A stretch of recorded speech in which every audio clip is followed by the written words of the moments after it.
ਵਾਹਿਗੁਰੂ ਜੀ ਕਾ ਖਾਲਸਾ ਵਾਹਿਗੁਰੂ ਜੀ ਕੀ ਫਤਿਹ। ਗੁਰੂ ਪਿਆਰੀ ਗੁਰੂ ਸਵਾਰੀ ਪਰਮ ਸਤਿਕਾਰਯੋਗ ਸਾਧ ਸੰਗਤ ਜੀਓ, ਅੱਜ ਦਾਸ ਮਰਨ ਤੋਂ ਬਾਅਦ ਦੇ ਦ੍ਰਿਸ਼, ਇਸ ਦੀਆਂ ਅੱਜ ਦੋ ਘਟਨਾਵਾਂ ਦਾਸ ਆਪ ਸਾਰੀਆਂ ਸੰਗਤਾਂ ਨਾਲ ਸਾਂਝਾ ਕਰਦਾ ਹੈਗਾ। ਸੋ ਪਹਿਲੀ ਘਟਨਾ 2003 ਦੀ ਆ। ਇਹ ਘਟਨਾ ਇੱਕ ਓਮ ਪ੍ਰਕਾਸ਼ ਵਿਅਕਤੀ ਆ ਜਿਹੜੇ ਦਿੱਲੀ ਰਹਿੰਦੇ ਆ, ਤੇ ਉਹ ਮਰ ਕੇ ਜਿਉਂਦੇ ਹੋਏ ਉਹਨਾਂ ਦੇ ਆਪਣੇ ਦੱਸਣ ਮੁਤਾਬਕ ਉਹ ਦੱਸਦੇ ਸੀਗੇ ਕਿ ਸਨ 2003 ਦੀ ਗੱਲ ਹੈਗੀ ਆ। ਕਹਿੰਦੇ ਮੇਰੀ ਸਿਹਤ ਬਿਲਕੁਲ ਠੀਕ ਠਾਕ ਸੀ, ਐਨ ਪੂਰੀ ਤਰ੍ਹਾਂ ਫਿੱਟ ਸੀ। ਇੱਕ ਦਿਨ ਕਹਿੰਦੇ ਮੈਂ ਇਸ ਤਰ੍ਹਾਂ ਨਾ ਕੁਰਸੀ ਦੇ ਉੱਤੇ ਬੈਠਾ ਸੀਗਾ, ਅਚਨਚੇਤ ਮੇਰੇ ਦਿਮਾਗ ਤੇ ਮੇਰੇ ਪੈਰਾਂ ਦੇ ਵਿੱਚ ਨਾ ਜਿਵੇਂ ਗੂੰਜਣ ਦੀ ਆਵਾਜ਼ ਆਉਣ ਲੱਗ ਪਈ ਸੀ, ਜਿਵੇਂ ਐ ਕੋਈ ਚੀਜ਼ ਜਿਹੜੀ ਹੈ ਨਾ ਮੇਰੇ ਅੰਦਰ ਸਾਊਂਡ ਸ਼ੁਰੂ ਹੋ ਗਿਆ, ਗੂੰਜਣ ਲੱਗ ਪਿਆ। ਜਦੋਂ ਕਹਿੰਦੇ ਗੂੰਜਣ ਦੀ ਆਵਾਜ਼ ਥੋੜ੍ਹੀ ਥੋੜ੍ਹੀ ਵੱਧਦੀ ਗਈ ਤੇ ਮੈਂ ਬਿਸਤਰੇ 'ਤੇ ਲੰਮਾ ਪੈ ਗਿਆ। ਬਸ ਫਿਰ ਕਹਿੰਦੇ ਕੀ ਸੀਗਾ, ਉਸ ਤੋਂ ਬਾਅਦ ਕਹਿੰਦੇ ਮੈਨੂੰ ਪਤਾ ਹੀ ਨਹੀਂ ਕਿ ਮੇਰੀ ਰੂਹ ਜਿਹੜੀ ਸੀ ਸਰੀਰ ਵਿੱਚੋਂ ਨਿਕਲ ਗਈ। ਅਤੇ ਮੈਂ ਕੀ ਦੇਖਿਆ, ਇੱਕ ਹੈ ਨਾ ਗਰਾਊਂਡ ਫਲੋਰ ਵਰਗੀ ਧਰਤੀ ਹੈ ਇਸ ਤਰ੍ਹਾਂ ਦੀ, ਉੱਥੇ ਕਹਿੰਦੇ ਮੈਂ ਉੱਥੇ ਪਹੁੰਚ ਗਿਆ। ਜਦ ਉਸ ਜਗ੍ਹਾ 'ਤੇ ਪਹੁੰਚਿਆ ਤਾਂ ਮੈਂ ਕੀ ਦੇਖਿਆ ਕਿ ਉੱਥੇ 3-4 ਲਾਈਨਾਂ ਲੱਗੀਆਂ ਹੋਈਆਂ, 3-4 ਲਾਈਨਾਂ ਦੇ ਵਿੱਚ ਨਾ ਆਦਮੀ ਬੈਠੇ ਹੋਏ ਆ। ਕਹਿੰਦੇ ਮੈਂ ਸੋਚਿਆ ਵੀ ਮੈਂ ਕਿੱਥੇ ਬੈਠ ਗਿਆ ਹੈਗਾ, ਕਿਸ ਜਗ੍ਹਾ ਆ ਗਿਆ ਹੈਗਾ। ਫਿਰ ਮੇਰੇ ਮਨ ਦੇ ਵਿੱਚ ਹੋਇਆ ਕਿ ਮੈਂ ਕਿਸ ਲਾਈਨ 'ਚ ਬੈਠਾ। ਇੱਕ ਲਾਈਨ ਨੂੰ ਕਹਿੰਦੇ ਮੈਂ ਦੇਖ ਕੇ ਨਾ ਪਿੱਛੇ ਬੈਠ ਗਿਆ। ਉਸ ਤੋਂ ਬਾਅਦ ਕਹਿੰਦੇ ਮੈਂ ਕੀ ਦੇਖਿਆ ਕਿ ਉੱਥੇ ਇੱਕ ਬਹੁਤ ਹੀ ਹੈ ਨਾ ਸਫੇਦ ਕੱਪੜਿਆਂ ਵਾਲਾ ਅਤੇ ਸਫੇਦ ਦਾੜੇ ਵਾਲਾ ਇੱਕ ਧਰਮਾਤਮਾ, ਜਿਹਨੂੰ ਧਰਮਰਾਜ ਕਹਿੰਦੇ ਆ, ਉਹਦੇ ਹੱਥ ਦੇ ਵਿੱਚ ਇੱਕ ਬਹੀ ਖਾਤਾ ਸੀਗਾ ਅਤੇ ਉਹ ਉਹਨੂੰ ਫੋਲ ਰਿਹਾ ਸੀਗਾ। ਅਤੇ ਜਿਹੜਾ ਬੰਦਾ ਕਹਿੰਦੇ ਮੈਨੂੰ ਲੈ ਕੇ ਆਇਆ ਉਹ ਮੇਰੇ ਨਾਲ ਜਿਹੜਾ ਸੀਗਾ ਇੱਕ ਪਾਸੇ ਖੜਾ ਸੀਗਾ। ਜਦੋਂ ਕਹਿੰਦੇ ਉਹ ਬਹੀ ਖਾਤਾ ਫੋਲ ਰਿਹਾ ਸੀ ਆਪਣੇ ਧਿਆਨ ਦੇ ਵਿੱਚ, ਅਤੇ ਉਹਨੇ ਕਹਿੰਦੇ ਮੇਰੇ ਵੱਲ ਨਜ਼ਰ ਕੀਤੀ ਅਤੇ ਨਜ਼ਰ ਕਰਕੇ ਮੈਨੂੰ ਕਹਿਣ ਲੱਗਾ ਕਿ ਇਸ ਆਦਮੀ ਦੀ ਉਮਰ ਅਜੇ ਕਾਫੀ ਬਾਕੀ ਆ, ਇਸ ਨੂੰ ਕਹਿੰਦੇ ਕਾਹਤੇ ਲੈ ਕੇ ਆਏ ਆ। ਜਦ ਕਹਿੰਦੇ ਇੰਨੀ ਗੱਲ ਹੋਈ ਹੈ ਤਾਂ ਕਹਿੰਦੇ ਵੀ ਮੈਂ ਹੈਰਾਨ ਹੋ ਗਿਆ ਵੀ ਇਹ ਕੀ ਕਹਿ ਰਿਹਾ ਹੈਗਾ। ਬਾਅਦ ਦੇ ਵਿੱਚ ਫਿਰ ਕਹਿੰਦੇ ਵੀ ਉਹੀ ਜਿਹੜਾ ਧਰਮਰਾਜ ਸੀਗਾ ਬਹੀ ਖਾਤੇ ਵਾਲਾ, ਉਹ ਕਹਿੰਦੇ ਕਹਿਣ ਲੱਗਾ, ਜਿਹੜਾ ਜਮਦੂਤ ਮੈਨੂੰ ਲੈ ਕੇ ਆਇਆ ਸੀ ਉਹਨੂੰ ਕਹਿਣ ਲੱਗਾ ਵੀ ਇਹ ਜਿਹੜਾ ਆਦਮੀ ਤੂੰ ਲੈ ਕੇ ਆਇਆ ਕਿਤੇ ਦੇ ਸਰੀਰ ਦਾ ਖੰਡਨ ਤਾਂ ਨਹੀਂ ਕਰ ਦਿੱਤਾ ਹੈਗਾ। ਕਹਿੰਦਾ ਵੀ ਛੇਤੀ ਕਰੋ ਜਾ ਕੇ ਹੈ ਨਾ ਇਹਨੂੰ ਹੈ ਨਾ ਵਾਪਸ ਛੱਡ ਕੇ ਆਓ। ਜਦ ਕਹਿੰਦੇ ਇੰਨੀ ਗੱਲ ਹੋਈ, ਉਸ ਤੋਂ ਬਾਅਦ ਕਹਿੰਦੇ ਉਹ ਬੰਦਾ ਜਿਹੜਾ ਸੀ ਮੈਨੂੰ ਨਾਲ ਲੈ ਗਿਆ ਅਤੇ ਨਾਲ ਲਿਜਾ ਕੇ ਮੈਨੂੰ ਕਹਿਣ ਲੱਗਾ ਵੀ ਤੈਨੂੰ ਕੁਛ ਥੱਲੇ ਦਿਖਾਈ ਦਿੰਦਾ ਹੈ। ਕਹਿੰਦੇ ਮੈਂ ਆਲੇ ਦੁਆਲਾ ਦੇਖਿਆ, ਬਸ ਉਹ ਇਕੱਲੀ ਜਿਹੜੀ ਹੈ ਨਾ ਗਰਾਊਂਡ ਫਲੋਰ ਸੀ ਉਹੀ ਦਿਖਾਈ ਦਿੰਦੀ ਸੀ, ਬਾਕੀ ਸਾਰਾ ਆਲੇ ਦੁਆਲੇ ਚਿੱਟਾ ਇਸ ਤਰ੍ਹਾਂ ਦਾ ਜਿਵੇਂ ਧੁੰਦ ਜਿਹੀ ਹੁੰਦੀ ਆ, ਇਸ ਤਰ੍ਹਾਂ ਦੀ ਕੋਈ ਚੀਜ਼ ਦਿਖਾਈ ਨਹੀਂ ਸੀ ਦਿੱਤੀ। ਪਰ ਜਦੋਂ ਕਹਿੰਦੇ ਵੀ ਉਸਨੇ ਪੁੱਛਿਆ ਵੀ ਤੈਨੂੰ ਕੋਈ ਚੀਜ਼ ਥੱਲੇ ਦਿਖਾਈ ਦਿੰਦੀ ਆ, ਕਹਿੰਦੇ ਮੈਂ ਕੀ ਦੇਖਿਆ ਤੇ ਇੱਕ ਗਾਂ ਅਤੇ ਇੱਕ ਉਹਦਾ ਬੱਚਾ, ਉਹ ਕਹਿੰਦੇ ਮੈਨੂੰ ਦਿਖਾਈ ਦਿੱਤਾ। ਮੈਨੂੰ ਕਿਹਾ ਵੀ ਇੱਕ ਗਾਂ ਹੈਗੀ ਅਤੇ ਇੱਕ ਬੱਚਾ, ਇਹ ਮੈਨੂੰ ਦਿਖਾਈ ਦੇ ਰਿਹਾ। ਜਦ ਕਹਿੰਦੇ ਇੰਨੀ ਗੱਲ ਹੋਈ ਤਾਂ ਕਹਿੰਦੇ ਉਹਨੇ ਹੈ ਨਾ ਮੈਨੂੰ ਯਕਦਮ ਧੱਕਾ ਦੇ ਦਿੱਤਾ। ਜਦ ਧੱਕਾ ਦਿੱਤਾ ਅਤੇ ਮੇਰੀ ਜਿਹੜੀ ਸੁਰਤ ਸੀ ਮੁੜ ਕੇ ਫਿਰ ਸਰੀਰ 'ਚ ਆ ਗਈ। ਜਦ ਸਰੀਰ 'ਚ ਆਈ ਆ, ਉਸ ਤੋਂ ਬਾਅਦ ਕਹਿੰਦੇ ਮੈਂ ਕੀ ਪ੍ਰਤੀਤ ਕੀਤਾ ਕਿ ਮੇਰਾ ਸਰੀਰ ਜਿਹੜਾ ਸੀਗਾ ਨਾ ਬਿਲਕੁਲ ਠੰਡਾ ਹੋਇਆ ਪਿਆ ਸੀਗਾ ਜਦੋਂ ਮੈਨੂੰ ਹੋਸ਼ ਆਈ। ਪਰ ਕੁਛ ਚਿਰਾਂ ਦੀ ਮਾਲਿਸ਼ ਅਤੇ ਕਹਿੰਦੇ ਕੁਛ ਚਿਰਾਂ ਦੇ ਆਰਾਮ ਤੋਂ ਬਾਅਦ ਕੁਛ ਦਿਨ ਲੱਗੇ, ਉਸ ਤੋਂ ਬਾਅਦ ਫਿਰ ਮੈਂ ਬਿਲਕੁਲ ਠੀਕ ਠਾਕ ਹੋ ਗਿਆ। ਅਤੇ ਇਹ ਕਹਿੰਦੇ ਮੇਰੇ ਨਾਲ ਇਹ ਚਾਂਸ ਹੋਇਆ ਸੀਗਾ ਕਿ ਜਦੋਂ ਮੇਰਾ ਸਿਰ ਦੇ ਵਿੱਚ ਅਤੇ ਪੈਰਾਂ ਦੇ ਵਿੱਚ ਗੂੰਜਾਂ ਦੀਆਂ ਆਵਾਜ਼ਾਂ ਸ਼ੁਰੂ ਹੋ ਗਈਆਂ ਸੀ, ਉਸ ਤੋਂ ਬਾਅਦ ਕਹਿੰਦੇ ਫਿਰ ਮੈਂ ਬਿਲਕੁਲ ਠੀਕ ਠਾਕ ਹੋਣ ਦੇ ਬਾਵਜੂਦ ਵੀ ਉਸ ਜਗ੍ਹਾ ਪਹੁੰਚ ਗਿਆ ਸੀਗਾ ਜਿਸ ਨੂੰ ਧਰਮਰਾਜ ਦੀ ਕਚਹਿਰੀ ਕਹਿੰਦੇ ਆ। ਪਰ ਧਰਮਰਾਜ ਨੇ ਕਿਹਾ ਸੀਗਾ ਕਿ ਅਜੇ ਇਹਦੀ ਉਮਰ ਬਹੁਤ ਬਾਕੀ ਆ, ਇਸ ਕਰਕੇ ਇਹਨੂੰ ਵਾਪਸ ਕਰ ਦਿਓ। ਸੋ ਇਹ ਹੈ 2003 ਦੀ ਘਟਨਾ ਜਿਹੜੀ ਓਮ ਪ੍ਰਕਾਸ਼ ਨਾਲ ਵਾਪਰੀ ਸੀਗੀ। ਅਤੇ ਇਸੇ ਤਰ੍ਹਾਂ ਦੀ ਇੱਕ ਹੈ ਨਾ ਘਟਨਾ ਜਿਹੜੀ ਆ ਇਹ ਜੁਗਰਾਤ ਜੀ ਦੇ ਨਾਲ ਹੋਈ ਆ। ਇਹ ਜਿਹੜੇ ਆ ਇਹ ਅਲੀਗੜ੍ਹ ਯੂਪੀ ਦੇ ਸੀਗੇ। ਇਹ ਦੱਸਦੇ ਸੀਗੇ ਬਈ ਮੈਨੂੰ ਹੈ ਨਾ ਕੋਈ ਮਹਾਤਮਾ ਜਿਹੜੇ ਸੀਗੇ ਉਹਨਾਂ ਨੇ ਇੱਕ ਨੁਸਖਾ ਦੱਸਿਆ ਵੀ ਤੂੰ ਹੈ ਨਾ ਦੇਸੀ ਦਵਾਈ ਦੇਣੀ ਆ। ਇਹ ਜਿਹੜੀ ਦੇਸੀ ਦਵਾਈ ਆ ਉਹਨਾਂ ਲੋਕਾਂ ਨੂੰ ਦੇਣੀ ਆ ਜਿਹੜੇ ਜ਼ਰੂਰਤਮੰਦ ਆ, ਪਰ ਤੈਂ ਕਦੀ ਉਹਨਾਂ ਤੋਂ ਪੈਸਾ ਨਹੀਂ ਲੈਣਾ। ਕਹਿੰਦੇ ਦੇਖੋ ਜਿਹੜਾ ਨੁਸਖਾ ਉਹਨੇ ਦਿੱਤਾ ਸੀਗਾ, ਮੈਂ ਕਹਿੰਦੇ ਕੁਛ ਟਾਈਮ ਤਾਂ ਫ੍ਰੀ ਦਵਾਈ ਜਿਹੜੀ ਸੀਗੀ ਉਹ ਦਿੰਦਾ ਰਿਹਾ, ਪਰ ਬਾਅਦ ਦੇ ਵਿੱਚ ਮੇਰੇ ਮਨ 'ਚ ਆਇਆ ਵੀ ਜਿਹੜੀ ਮੈਂ ਦਵਾਈ ਤਿਆਰ ਕੀਤੀ ਹੈ ਇਸ ਨੁਸਖੇ ਦੀ, ਕਮ ਸੇ ਕਮ ਉਹਦਾ ਖਰਚਾ ਤਾਂ ਮੈਨੂੰ ਲੈਣਾ ਚਾਹੀਦਾ ਹੈਗਾ। ਕਹਿੰਦੇ ਵੀ ਮੈਂ ਹੈ ਨਾ ਇਸ ਦੇਸੀ ਦਵਾਈ ਦੀ ਇੱਕ ਪੁੜੀ ਦੇ ਪਿੱਛੇ 1 ਰੁਪਈਆ ਲੈਣਾ ਸ਼ੁਰੂ ਕਰ ਦਿੱਤਾ ਅਤੇ ਇੱਕ ਗੋਲਕ ਰੱਖ ਲਈ ਅਤੇ ਉਹਦੇ ਵਿੱਚ ਜਿਹੜਾ ਰੁਪਈਆ ਲੈਣਾ ਉਹਦੇ ਵਿੱਚ ਪਾ ਦੇਣਾ। ਇਸ ਤਰ੍ਹਾਂ ਕਹਿੰਦੇ ਕਰਦੇ ਕਰਦੇ ਇੱਕ ਵਾਰੀ ਮੈਨੂੰ ਘਰ ਦੇ ਵਿੱਚ ਜ਼ਰੂਰਤ ਪਈ ਪੈਸਿਆਂ ਦੀ, ਅਤੇ ਕਹਿੰਦੇ ਮੈਂ ਉਹ ਗੋਲਕ ਖੋਲ੍ਹ ਲਈ। ਜਿਉਂ ਹੀ ਕਹਿੰਦੇ ਮੈਂ ਗੋਲਕ ਖੋਲ੍ਹੀ ਅਤੇ ਮੈਂ ਕੀ ਦੇਖਿਆ, ਗੋਲਕ ਦੇ ਵਿੱਚ 1900 ਰੁਪਈਏ ਪਏ ਸੀ। ਕਹਿੰਦੇ ਮੈਂ 1900 ਰੁਪਈਏ ਕੱਢ ਕੇ ਅਤੇ ਘਰ ਦੇ ਖਰਚੇ ਵਾਸਤੇ ਵਰਤ ਲਏ। ਉਸ ਤੋਂ ਬਾਅਦ ਕਹਿੰਦੇ ਕੀ ਹੋਇਆ ਕਿ ਮੈਨੂੰ ਹੈ ਨਾ ਬੁਖਾਰ ਚੜ੍ਹਿਆ। ਜੋ ਬੁਖਾਰ ਚੜ੍ਹਿਆ ਉਹ ਬੁਖਾਰ ਜਿਹੜਾ ਸੀਗਾ ਮੁੜ ਕੇ ਟਾਈਫਾਈਡ 'ਚ ਬਦਲ ਗਿਆ ਅਤੇ ਮੁੜ ਮੈਨੂੰ ਆਰਾਮ ਹੀ ਨਹੀਂ ਆਇਆ।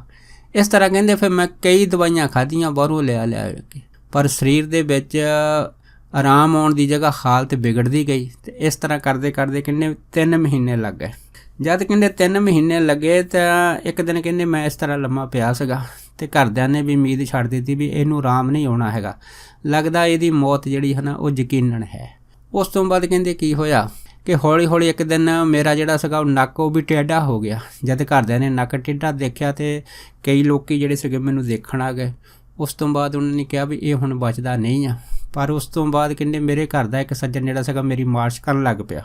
ਜਦੋਂ ਕਹਿੰਦੇ ਮੇਰੀ ਮਾਲਿਸ਼ ਕਰਨ ਲੱਗਾ ਤਾਂ ਸਾਡਾ ਜਿਹੜਾ ਹੈ ਨਾ ਵਿਹੜਾ ਸੀਗਾ, ਵਿਹੜੇ ਦੇ ਪਿਛਲੇ ਪਾਸੇ ਇੱਕ ਛੋਟਾ ਨਿੰਮ ਦਾ ਦਰਖਤ ਸੀਗਾ। ਮੈਂ ਕਹਿੰਦਾ ਕੀ ਦੇਖਿਆ ਕਿ ਉੱਥੇ 2 ਆਦਮੀ ਆਏ ਆ। ਉਹਨਾਂ ਨੇ ਮੇਰੇ ਸਾਹਮਣੇ ਕਹਿੰਦੇ ਜਿਹੜੇ ਆਪਣੇ ਕੱਪੜੇ ਪਹਿਲੇ ਪਾਏ ਸੀ ਉਹ ਲਾ ਲਏ ਆ ਤੇ ਲਾ ਕੇ ਨਾ ਕਾਲੇ ਕੱਪੜੇ ਪਾ ਲਏ। ਉਸ ਤੋਂ ਬਾਅਦ ਕਹਿੰਦੇ ਉਹਨਾਂ ਨੇ ਆਪਣੇ ਮੱਥੇ ਦੇ ਉੱਤੇ ਨਾ ਲਾਲ ਪੱਟੀਆਂ ਬੰਨੀਆਂ ਤੇ ਮੇਰੇ ਕੋਲ ਆ ਗਏ। ਉਹ ਸੱਜਣ ਕਹਿਣ ਲੱਗੇ ਵੀ ਮੈਂ ਉਹਨਾਂ ਵੱਲ ਦੇਖਦਾ ਰਿਹਾ। ਜਦੋਂ ਕੋਲ ਆਏ ਤਾਂ ਇੱਕ ਮੇਰੇ ਸਿਰ ਦੇ ਪਾਰ ਖੜਾ ਹੋ ਗਿਆ ਤੇ ਇੱਕ ਮੇਰੇ ਪੈਰਾਂ ਦੇ ਪਾਸੇ ਖੜਾ ਹੋ ਗਿਆ। ਜਿਹੜਾ ਪੈਰਾਂ ਦੇ ਪਾਸੇ ਖੜਾ ਹੋ ਗਿਆ ਤੇ ਉਹ ਮੇਰਾ ਪੈਰ ਖਿੱਚਣ ਲੱਗ ਪਿਆ। ਜਦੋਂ ਕਹਿੰਦੇ ਮੇਰੇ ਪੈਰ ਖਿੱਚਣ ਲੱਗਾ ਤੇ ਮੈਂ ਉਹਨੂੰ ਕਹਿ ਤਾ ਵੀ ਤੂੰ ਮੇਰਾ ਪੈਰ ਤੋੜਨਾ ਹੈਗਾ। ਤੇ ਉਹ ਕਹਿੰਦਾ ਵੀ ਤੇਰਾ ਪੈਰ ਤੋੜ ਕੇ ਹੀ ਗੱਲ ਬਣਨੀ ਆ। ਜਿਉਂ ਹੀ ਕਹਿੰਦੇ ਉਹਨੇ ਪੈਰ ਮੇਰਾ ਮਰੋੜਿਆ ਜ਼ੋਰ ਨਾਲ, ਪਰ ਮੈਨੂੰ ਕੋਈ ਤਕਲੀਫ ਨਹੀਂ ਹੋਈ। ਪਰ ਪੈਰ ਮਰੋੜਨ ਦੇ ਨਾਲ ਕੀ ਹੋਇਆ ਕਿ ਮੇਰੀ ਜਿਹੜੀ ਆਤਮਾ ਸੀਗੀ ਸਰੀਰ ਦੇ ਵਿੱਚੋਂ ਬਾਹਰ ਨਿਕਲ ਗਈ ਤਾਂ ਮੈਂ ਬਾਹਰ ਖੜ ਗਿਆ। ਜਦ ਕਹਿੰਦੇ ਮੈਂ ਆਪਣੇ ਸਰੀਰ ਦੇ ਵਿੱਚੋਂ ਬਾਹਰ ਖੜ ਗਿਆ, ਮੈਂ ਕੀ ਦੇਖਿਆ ਕਿ ਮੇਰਾ ਭਰਾ ਤੇ ਮੇਰੇ ਸਰੀਰ ਦੀ ਮਾਲਿਸ਼ ਕਰ ਰਿਹਾ ਹੈ ਤੇ ਮੈਂ ਬਾਹਰ ਖੜਾ ਹੈਗਾ। ਉਸ ਤੋਂ ਬਾਅਦ ਕਹਿੰਦੇ ਉਹ ਜਿਹੜੇ ਦੋਨੇ ਬੰਦੇ ਸੀਗੇ ਉਹ ਮੈਨੂੰ ਕਹਿੰਦੇ ਲੈ ਗਏ। ਜਦ ਲੈ ਗਏ ਆ ਤੇ ਰਸਤੇ ਦੇ ਵਿੱਚ ਕਹਿੰਦੇ ਵੀ ਮੇਰੇ ਮਨ 'ਚ ਆਇਆ ਵੀ ਇਹ ਮੈਨੂੰ ਕਿੱਥੇ ਲਿਜਾ ਰਹੇ ਆ। ਫਿਰ ਕਹਿੰਦੇ ਵੀ ਮੈਂ ਉਹਨਾਂ ਨੂੰ ਪੁੱਛਿਆ, ਮੈਂ ਕਿਹਾ ਵੀ ਤੁਸੀਂ ਮੈਨੂੰ ਕਿੱਥੇ ਲਿਜਾ ਰਹੇ ਆ। ਫਿਰ ਉਹ ਮੈਨੂੰ ਕਹਿਣ ਲੱਗੇ ਭਾਈ ਤੂੰ ਮਰ ਚੁੱਕਾ ਹੈਗਾ, ਇਸ ਕਰਕੇ ਅਸੀਂ ਤੈਨੂੰ ਹੁਣ ਹੈ ਨਾ ਧਰਮਰਾਜ ਦੀ ਕਚਹਿਰੀ ਲਿਜਾ ਰਹੇ ਹਾਂ। ਜਦੋਂ ਕਹਿੰਦੇ ਇੰਨੀ ਗੱਲ ਹੋਈ ਤੇ ਕਹਿੰਦੇ ਫਿਰ ਮੈਂ ਉਹਨਾਂ ਦੋਨਾਂ ਬੰਦਿਆਂ ਦੇ ਤਰਲੇ ਕੀਤੇ ਤੇ ਮੈਂ ਉਹਨਾਂ ਨੂੰ ਕਹਿਣ ਲੱਗਾ ਕਿ ਮੈਂ ਹੈ ਨਾ ਆਪ ਜੀ ਦੇ ਨਾਲ ਇੱਕ ਬਹੁਤ ਜ਼ਰੂਰੀ ਗੱਲ ਕਰਨੀ ਆ। ਫਿਰ ਕਹਿੰਦੇ ਉਹ ਦੋਨੇ ਜਾਣੇ ਜਿਹੜੇ ਅਸੀਂ ਖੜ੍ਹ ਕੇ ਮੈਨੂੰ ਕਹਿਣ ਲੱਗੇ ਕੀ ਕਹਿਣਾ ਹੈਗਾ। ਤੇ ਕਹਿੰਦੇ ਮੈਂ ਉਹਨੂੰ ਕਿਹਾ ਵੀ ਮੈਂ ਘਰ ਦੇ ਵਿੱਚ ਇਕੱਲਾ ਕਮਾਉਣ ਵਾਲਾ ਆਦਮੀ ਆ ਤੇ ਮੇਰਾ ਭਰਾ ਹੈਗਾ, ਇੱਦਾਂ ਕਰੋ ਮੈਨੂੰ 5 ਮਿੰਟ ਤੁਸੀਂ ਵਾਪਸ ਹੈ ਨਾ ਮੈਨੂੰ ਛੱਡਿਓ ਤਾਂ ਜੋ ਮੈਂ ਇੱਕ ਜ਼ਰੂਰੀ ਗੱਲ ਆਪਣੇ ਭਰਾ ਨਾਲ ਕਰ ਲਵਾਂ, ਉਸ ਤੋਂ ਬਾਅਦ ਬੇਸ਼ੱਕ ਤੁਸੀਂ ਮੈਨੂੰ ਲੈ ਜਾਓ। ਜਦੋਂ ਕਹਿੰਦੇ ਇੰਨੀ ਗੱਲ ਹੋਈ ਤਾਂ ਉਹਨਾਂ ਵਿੱਚੋਂ ਇੱਕ ਬੰਦਾ ਕਹਿਣ ਲੱਗਾ ਵੀ ਦੇਖ ਜਦੋਂ ਤੂੰ ਸੰਸਾਰ 'ਚ ਆਇਆ ਤੇਰੇ ਨਾਲ ਤੇਰਾ ਭਰਾ ਆਇਆ, ਤੇਰੀ ਭੈਣ ਆਈ ਜਾਂ ਤੇਰੇ ਮਾਂ ਬਾਪ ਆਈ ਜਾਂ ਤੇਰਾ ਰਿਸ਼ਤੇਦਾਰ ਆ, ਕੌਣ ਆਇਆ। ਕਹਿੰਦੇ ਮੈਂ ਕਿਹਾ ਉਸ ਟਾਈਮ ਤਾਂ ਮੇਰੇ ਨਾਲ ਕੋਈ ਨਹੀਂ ਆਇਆ। ਉਹ ਫਿਰ ਕਹਿਣ ਲੱਗਾ ਵੀ ਦੇਖ ਇਨਸਾਨ ਇਕੱਲਾ ਸੰਸਾਰ 'ਚ ਆਉਂਦਾ ਤੇ ਇਕੱਲਾ ਹੀ ਚਲਾ ਜਾਂਦਾ ਹੈਗਾ, ਇੱਥੇ ਕਿਸੇ ਦਾ ਕੋਈ ਨਹੀਂ ਹੈਗਾ। ਇਸ ਕਰਕੇ ਭਾਈ ਇਹ ਜਿਹੜੀ ਮਾਇਆ ਦਾ ਖੇਡ ਤਮਾਸ਼ਾ ਸੀਗਾ ਇਹ ਬੰਦ ਹੋ ਗਿਆ ਹੈਗਾ ਤੇ ਹੁਣ ਤੇਰਾ ਜਿਹੜਾ ਹੈ ਕਿਸੇ ਦੇ ਨਾਲ ਕੋਈ ਵੀ ਜਿਹੜਾ ਉਹ ਮੇਲ ਜੋੜ ਨਹੀਂ ਹੈ। ਕਹਿੰਦੇ ਇਹ ਕਹਿ ਕੇ ਮੈਨੂੰ ਉਹ ਜਿਹੜੇ ਸੀਗੇ ਦੋਨੇ ਜਾਣੇ ਲੈ ਗਏ, ਪਰ ਇੱਕ ਐਸੀ ਜਗ੍ਹਾ ਲੈ ਕੇ ਗਏ ਜਿੱਥੇ ਇੱਕ ਹਾਲ ਕਮਰਾ ਹੈਗਾ, ਉੱਥੇ ਇੱਕ ਬੜਾ ਹੈ ਨਾ ਚਮਕਦਾਰ ਸਿੰਘਾਸਣ ਲੱਗਾ ਹੋਇਆ। ਉਹਦੇ ਉੱਤੇ ਹੈ ਨਾ ਇੱਕ ਜਿਹੜਾ ਸੀ ਆਦਮੀ ਉਹ ਬੈਠਾ ਹੋਇਆ ਤੇ ਉਹਦੇ ਹੱਥ ਦੇ ਵਿੱਚ ਬਈ ਖਾਤਾ ਹੈਗਾ। ਕਹਿੰਦੇ ਇਹਨਾਂ ਨੇ ਜਾ ਕੇ ਨਾ ਮੈਨੂੰ ਜਿਹਨੂੰ ਧਰਮਰਾਜ ਕਹਿੰਦੇ ਆ ਉਹਦੇ ਮੂਹਰੇ ਕਹਿੰਦੇ ਲਿਜਾ ਕੇ ਖੜਾ ਕਰਤਾ।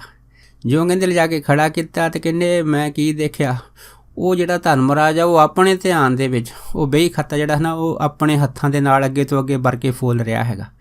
ਕਹਿੰਦੇ ਫੋਲ ਰਿਹਾ ਹੈਗਾ ਤੇ ਉਹ ਆਪਣੇ ਧਿਆਨ 'ਚ ਲੱਗਾ ਹੈ। ਤੇ ਇਸ ਤੋਂ ਬਾਅਦ ਕਹਿੰਦੇ ਵੀ ਮੇਰੇ ਨਾਲ ਜਿਹੜੇ ਜਮਦੂਤ ਸੀਗੇ ਉਹਨੂੰ ਕਹਿਣ ਲੱਗੇ ਕਿ ਅਸੀਂ ਉਹ ਬੰਦਾ ਲੈ ਆਏ ਹਾਂ ਜਿਹੜਾ ਤੁਸੀਂ ਦੱਸਿਆ ਸੀਗਾ। ਕਹਿੰਦੇ ਇੰਨੀ ਕਹਿਣ ਦੀ ਢੇਰ ਆ ਤੇ ਉਹਨੇ ਸਾਡੇ ਵੱਲ ਨਹੀਂ ਦੇਖਿਆ ਧਰਮਰਾਜ ਨੇ, ਉਹਨੇ ਦੂਜੀ ਬਈ ਖਾਤੀ ਚੱਕੀ ਤੇ ਉਹ ਫੋਲਣ ਲੱਗ ਪਿਆ। ਇਸ ਤਰ੍ਹਾਂ ਕਹਿੰਦੇ ਉਹਨੇ ਹੈ ਨਾ 2-3 ਬਈ ਜਿਹੜੇ ਸੀ ਖਾਤੇ ਉਹ ਫੋਲੇ ਤੇ ਫੋਲਦੇ ਕਹਿੰਦੇ ਫਿਰ ਜਮਦੂਤ ਕਹਿਣ ਲੱਗੇ ਕਹਿੰਦੇ ਜੀ ਅਸੀਂ ਉਹ ਬੰਦਾ ਲੈ ਆਏ ਹਾਂ ਜਿਹਨਾਂ ਤੁਸੀਂ ਸਾਨੂੰ ਕਿਹਾ ਸੀਗਾ, ਅਸੀਂ ਉਹ ਜਿਹੜਾ ਬੰਦਾ ਹਾਜ਼ਰ ਆਪ ਦੇ ਸਾਹਮਣੇ ਕਰਤਾ। ਜਦ ਇੰਨੀ ਗੱਲ ਹੋਈ ਤਾਂ ਕਹਿੰਦੇ ਫਿਰ ਉਹ ਧਰਮਰਾਜ ਕਹਿਣ ਲੱਗਾ ਕਹਿੰਦਾ ਵੀ ਨਹੀਂ ਇਹ ਆਦਮੀ ਨਹੀਂ ਆ, ਤੁਸੀਂ ਹੈ ਨਾ ਗਲਤੀ ਦੇ ਨਾਲ ਲਿਆਂਦਾ ਹੈਗਾ। ਫਿਰ ਧਰਮਰਾਜ ਕਹਿਣ ਲੱਗਾ ਵੀ ਮੈਂ ਤੁਹਾਨੂੰ ਕਿਹਾ ਸੀਗਾ ਵੀ ਉਹਦੇ ਘਰ ਦੇ ਵਿੱਚ ਹੈ ਨਾ ਨਿੰਮ ਦਾ ਦਰਖਤ ਲੱਗਾ ਹੋਇਆ ਹੈ। ਤੇ ਫਿਰ ਉਹ ਜਮਦੂਤ ਕਹਿਣ ਲੱਗੇ ਵੀ ਇਹਦੇ ਘਰ ਦੇ ਵਿੱਚ ਨਿੰਮ ਦਾ ਦਰਖਤ ਲੱਗਾ ਸੀਗਾ, ਅਸੀਂ ਤਾਂ ਫਿਰ ਜਿਹੜੇ ਇਹ ਘਰ ਦੇ ਵਿੱਚ ਨਿੰਮ ਦਾ ਦਰਖਤ ਲੱਗਾ ਸੀਗਾ ਉਸ ਨੂੰ ਲੈ ਆਏ। ਫਿਰ ਧਰਮਰਾਜ ਉਹ ਜਮਦੂਤਾਂ ਨੂੰ ਕਹਿਣ ਲੱਗਾ ਕਹਿੰਦਾ ਨਹੀਂ ਇਹ ਬੰਦਾ ਨਹੀਂ ਆ, ਇਹ ਬੰਦਾ ਹਜੇ ਜੰਗ ਹੈਗਾ, ਪਰ ਜੇ ਇਹਦੇ ਘਰ ਦੇ ਵਿੱਚ ਨਿੰਮ ਦਾ ਦਰਖਤ ਲੱਗਾ ਉਹ ਨਿੰਮ ਵੱਡੀ ਆ, ਇਹਦੇ ਘਰ ਦੀ ਨਿੰਮ ਛੋਟੀ ਆ ਤੇ ਉਹ ਬੰਦਾ ਬਜ਼ੁਰਗ ਹੈਗਾ ਜਿਹਨੂੰ ਤੁਸੀਂ ਲੈ ਕੇ ਆਉਣਾ ਹੈਗਾ। ਜਦੋਂ ਕਹਿੰਦੇ ਇੰਨੀ ਗੱਲ ਹੋਈ ਤਾਂ ਕਹਿੰਦੇ ਫਿਰ ਉਹ ਜਿਹੜੇ ਸੀ ਜਮਦੂਤ ਚੁੱਪ ਕਰ ਗਏ। ਉਸ ਤੋਂ ਬਾਅਦ ਫਿਰ ਕਹਿੰਦੇ ਵੀ ਉਹ ਧਰਮਰਾਜ ਕਹਿਣ ਲੱਗਾ ਵੀ ਇੱਦਾਂ ਕਰੋ ਇਸ ਨੂੰ ਹੈ ਨਾ ਵਾਪਸ ਕਰ ਦਿਓ, ਕਿਤੇ ਇਹਦੇ ਸਰੀਰ ਦਾ ਹੈ ਨਾ ਸੰਸਕਾਰ ਨਾ ਕਰ ਦੇਣ। ਕਹਿੰਦੇ ਫਿਰ ਇੰਨੀ ਗੱਲ ਹੋਈ ਸੀ।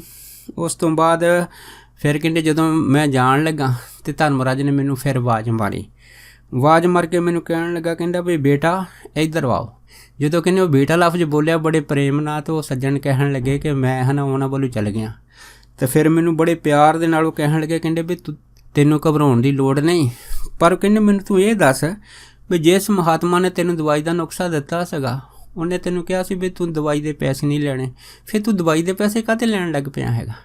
ਜਦੋਂ ਕਹਿੰਦੇ ਇੰਨੀ ਗੱਲ ਹੋਈ ਤਾਂ ਮੈਂ ਕੋਈ ਜਵਾਬ ਨਹੀਂ ਦਿੱਤਾ। ਅਤੇ ਫਿਰ ਉਹਨੇ ਕਿਹਾ, ਕਹਿੰਦੇ ਗਾਂ ਤਾਂ ਤੂੰ ਖਿਆਲ ਰੱਖੀ, ਅੱਗੇ ਤੋਂ ਕੋਈ ਵੀ ਭੈਣ ਹੋਵੇ ਚਾਹੇ ਬੇਟੀ ਹੋਵੇ ਹੈ ਨਾ, ਉਹਨੂੰ ਕਹਿੰਦੇ ਸਤਾਉਣਾ ਨਹੀਂ ਆ। ਬਸ ਕਹਿੰਦੇ ਇਹ ਜਿਹੜੀਆਂ ਗੱਲਾਂ ਹਦਾਇਤਾਂ ਸੀਗੀਆਂ ਉਹ ਧਰਮਰਾਜੇ ਮੈਨੂੰ ਦਿੱਤੀਆਂ ਹੈਗੀਆਂ। ਉਸ ਤੋਂ ਬਾਅਦ ਕਹਿੰਦੇ ਵੀ ਜਿਹੜੀ ਮੇਰੀ ਸੁਰਤ ਸੀਗੀ ਮੁੜ ਕੇ ਮੇਰੇ ਸਰੀਰ 'ਚ ਆ ਗਈ। ਅਤੇ ਜਦੋਂ ਮੇਰੇ ਸਰੀਰ 'ਚ ਆ ਗਈ ਤਾਂ ਉਦੋਂ ਨਾ ਤੜਕੇ ਦੇ 3 ਵਜੇ ਸੀਗੇ। ਜਦ 3 ਵਜੇ ਸੀਗੇ ਤਾਂ ਮੇਰਾ ਸਰੀਰ ਬਿਲਕੁਲ ਸਹੀ ਸੀਗਾ ਅਤੇ ਇੰਨਾ ਠੰਡਾ ਵੀ ਨਹੀਂ ਸੀ। ਕਹਿੰਦੇ ਮੈਂ ਰੂਹ ਮੇਰੇ ਸਰੀਰ 'ਚ ਆਉਂਦੇ ਸਾਰੇ ਕਹਿੰਦੇ ਮੈਨੂੰ ਸਾਰਾ ਕੁਝ ਯਾਦ ਆ ਗਿਆ।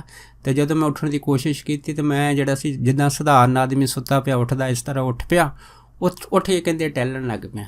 ਜਦ ਟਹਿਲਣ ਲੱਗ ਪਿਆ ਤਾਂ ਕਹਿੰਦੇ ਘਰ ਦੇ ਮੇਰੇ ਜਿਹੜੇ ਸੀ, ਜਿੱਥੇ ਕਹਿੰਦੇ ਅਸੀਂ ਪਸ਼ੂ ਡੰਗਰ ਰੱਖੇ ਸੀ, 1-2 ਜਾਣੇ ਕਹਿੰਦੇ ਉਹਨਾਂ ਡੰਗਰਾਂ ਕੋਲ ਸੀਗੇ ਅਤੇ ਉਹਨਾਂ ਦੇ ਮਨ 'ਚ ਸੀਗੇ ਵੀ ਇਹਦੇ ਨੱਕ ਦੀ ਕਰੂੰਬੜੀ ਮੁੜ ਗਈ ਆ ਅਤੇ ਇਹਦੀ ਕਦੀ ਵੀ ਮੌਤ ਹੋ ਸਕਦੀ ਆ।